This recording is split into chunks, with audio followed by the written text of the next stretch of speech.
പ്രിയമുള്ളവരെ, തെരുവിലേക്ക് സ്വാഗതം.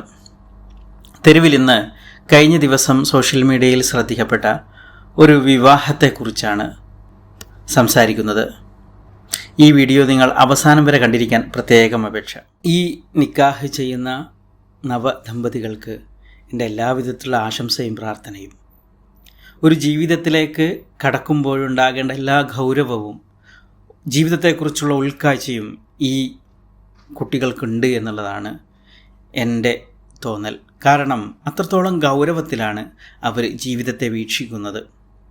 അവരുടെ ജീവിതത്തിൻ്റെ നിലവാരത്തെ തിരിച്ചറിഞ്ഞുകൊണ്ട് പുത്തനുടുപ്പിടാതെ, ആർഭാടങ്ങളൊന്നുമില്ലാതെ, സമൂഹത്തിൻ്റെ ജാടകളൊന്നും തന്നെ പേറാതെ ഒരു ദാമ്പത്യത്തിലേക്ക് എങ്ങനെ ഒരു മനുഷ്യന് കടന്നു ചെല്ലാം എന്ന് കാണിക്കുന്നുണ്ട് ഈ വീഡിയോയിൽ. ഞാൻ എൻ്റെ ഒരനുഭവം പറയാം. എനിക്ക് പരിചയമുള്ളൊരു വ്യക്തി, അദ്ദേഹത്തിന് ഏക പെൺകുട്ടി ആയിരുന്നു. അവളെ മനോഹരമായിട്ട് കല്യാണം കഴിപ്പിച്ചയക്കാൻ വേണ്ടിയിട്ടുള്ളൊരു പ്രതിജ്ഞ അദ്ദേഹം മനസ്സിലെപ്പോഴോ എടുത്തു വെച്ചു.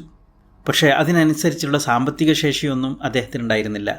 കൂലിപ്പണിക്കാരനായിട്ടുള്ള അദ്ദേഹം തൻ്റെ മകളുടെ വിവാഹത്തിന് വേണ്ടി പുതിയാപ്പിളയെ കണ്ടെത്തി. അത്യാവശ്യം കുഴപ്പമില്ലാത്ത സ്വർണം നൽകുവാനുള്ള സാമ്പത്തികം പല ഭാഗങ്ങളിൽ നിന്നും പിരിച്ചെടുത്തു. കല്യാണത്തിന് ശേഷം തിരിച്ചു നൽകാമെന്ന ഉറപ്പാലെ പലരോടും സാമ്പത്തികം കളക്ട് ചെയ്ത് കുഴപ്പമില്ലാതെ കല്യാണം നടത്തി. അദ്ദേഹം വിളിച്ചത്രയൊന്നും ആൾക്കാർ വീട്ടിലേക്ക് വന്നില്ല. അദ്ദേഹം പ്രതീക്ഷിച്ച അത്രയൊന്നും പണം ആരും അദ്ദേഹത്തിന് നൽകിയുമില്ല. ഭക്ഷണം പാഴായി.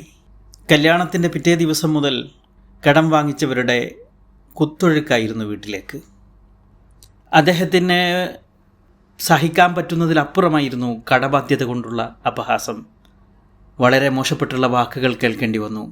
അന്ന് വരെ മാന്യനായി ജീവിച്ച അദ്ദേഹം മെല്ലെ മെല്ലെ ക്ഷീണിച്ച്, മറ്റുള്ളവരുടെ മുഖത്ത് നോക്കാൻ പ്രയാസപ്പെട്ട്, സംസാരം കുറഞ്ഞ് മരണത്തിലേക്ക് നടന്നു പോകുന്നത് ഞങ്ങൾ കണ്ടു. ഒറ്റ കാരണമായിരുന്നു, എല്ലാം കൊണ്ടും നല്ല ജീവിതം നയിച്ച ഒരു മനുഷ്യൻ തൻ്റെ മകളുടെ വിവാഹം മനോഹരമായി മറ്റുള്ളവരെ പോലെ കഴിപ്പിക്കണം എന്ന് ചിന്തിച്ചതിൻ്റെ ഒരൊറ്റ തെറ്റ് കാരണം അദ്ദേഹം തൻ്റെ ജീവൻ ഒരു ഹാർട്ട് അറ്റാക്കിലൂടെ അവസാനിക്കുന്ന ഗതികേടിലേക്ക് വന്നു. ഇതിൽ നിന്ന് സമൂഹം പഠിക്കേണ്ട ഒരു മാതൃക ഈ നവദമ്പതികൾ നൽകുന്നുണ്ട് എന്നുള്ളതാണ് ഞാൻ നിങ്ങളോട് സൂചിപ്പിക്കുന്നത്.